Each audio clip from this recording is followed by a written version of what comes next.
Dude, we got that point. Oh yeah, dude, we need one of the like sync the audio. Okay. It's been strong. The audio's been set. Alright, so the name of this story is called The Talking Skull, and it's from West Africa. Right, okay. There was once a man, and he was walking through the desert. He was really hungry, and he was looking for food.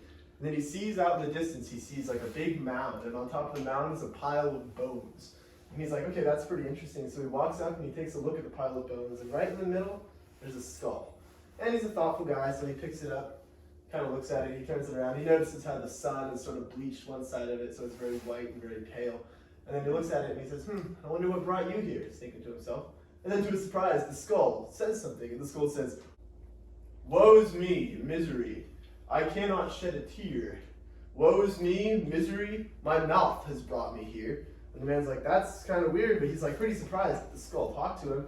And then he kind of tells the skull his deal. He's like, yeah, I'm looking for some food. And the skull says, I can help you out. You got to follow the direction of my nose. You have to walk this way for like 2 miles.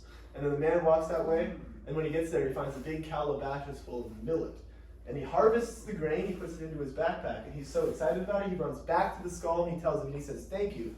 And the skull says, no problem, but the only thing that you cannot do, you cannot tell anyone about me. And the man kind of goes in one ear at the other, but he says, that's fine, and he goes straight to the village. He shows everybody all the grain, and everyone's super, super happy to see it, because they're pretty hungry. But it raises some suspicion. So the king gets down there, and he asks if the guy has stolen all the grain, and the man says no. And then the king says, okay, then where'd you get it? And the man tells his story. He tells about walking through the desert, he tells about the wind blowing through, he tells about the mound, the bones, the skull, and how the skull told him where to find all the grain. And then the king says, that cannot be true, there is no talking skull. But the man, he's sure. He says, no, I will take you to it and I'll show you. But the king says, the penalty for lying to me is death. But the man has told no lie. So he takes the king. The king brings 2 of his guards as well to come along with him. And he takes the king, they're walking through the desert. They're walking through the desert, and they get to the hill, and then they see the mound, they see the bones, and they see the skull. And the man walks up to it, he says, this is the skull, now speak. Nothing happens, the skull doesn't speak. So he picks up the skull, and he says, speak, I command you, and the skull doesn't speak. Nothing happens, and then he puts the skull down, and he's getting worried now, because the king is mad. And he says, he's like, drops on his knees, and he says, please, speak, speak. He doesn't speak, the only noise that he hears is the wind rushing through the grasses, the bugs scuttling by. And then the king is outraged, so he says to his men, chop off his head. He's executed. And his body falls to the left, and his head falls to the right, kind of rolls until it's facing the original skull.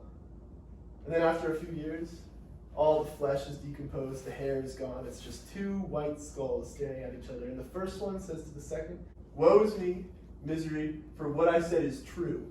It was my mouth that brought me here, your mouth has brought you too. Oh! We got a tilted phone here. I just